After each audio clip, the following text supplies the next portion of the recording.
As a certified trichologist and hair loss practitioner, I think it's really important that I address this. Can we also talk about why parents aren't parenting? A 15-year-old should not be getting her hair bleached. Sorry, but parents need to do better. I really want to kind of break this down on a professional standpoint. I do not think any child should have chemicals on their head until they reach puberty. And here's why. The hair does not keratinize, meaning it does not fully harden. It doesn't get hard until you go through puberty. Now, there are some exceptions to this. So I'm okay if people put direct color, direct dyes on young children's hair, because it's just sitting on top of the hair. It washes out. It's not penetrating the hair. Do I love the idea? No, but I don't really care if somebody is putting some of those in there. Now, if you're getting splat or some of those that are crazy that are over the counter, those I really care about.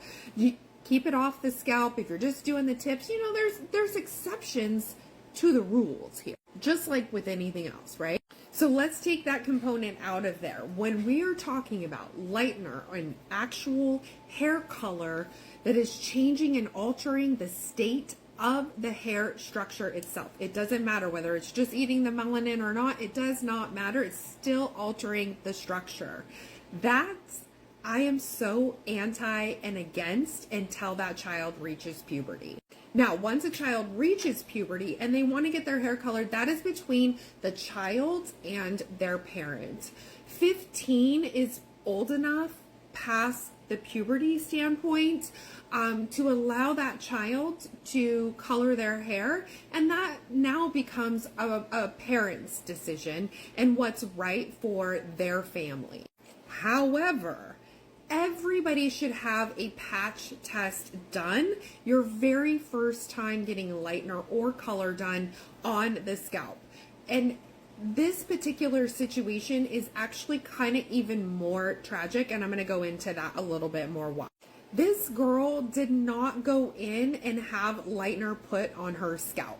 She went in for highlights, which is typically what I would have recommend being behind the chair to a young 14, 15, 16, 17-year-old, not to put color or lightener on the scalp, but let's color it other ways, because typically it's put in the foils and it's never touching the skin or the scalp, and there's typically no reactions ever.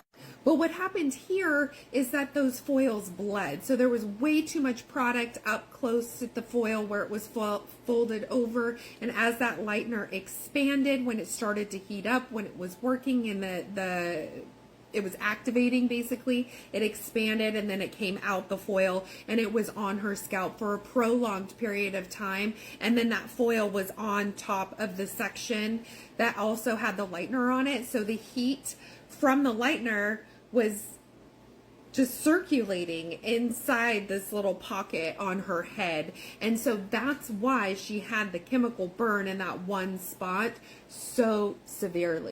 And so I know you're getting eaten up in the comments. I know that people have, you know, their own personal opinions, but as a certified trichologist, I do not advocate for any child putting any chemicals on their head until they reach puberty. When they reach puberty, I still don't even like any type of chemical on the scalp at all until they're 18, until they become an adult. And no matter what, everybody should have a patch test done. If it is your first time using a new color line, a new product, lightener, it doesn't matter. You need a patch test done to make sure you don't have any allergies or allergic reactions to that product. And lastly, I think when they're 15, 16 years old, it's really up to the parent and the child and what's best for them and their family. So there you go. I've addressed it. I love you guys. Bye.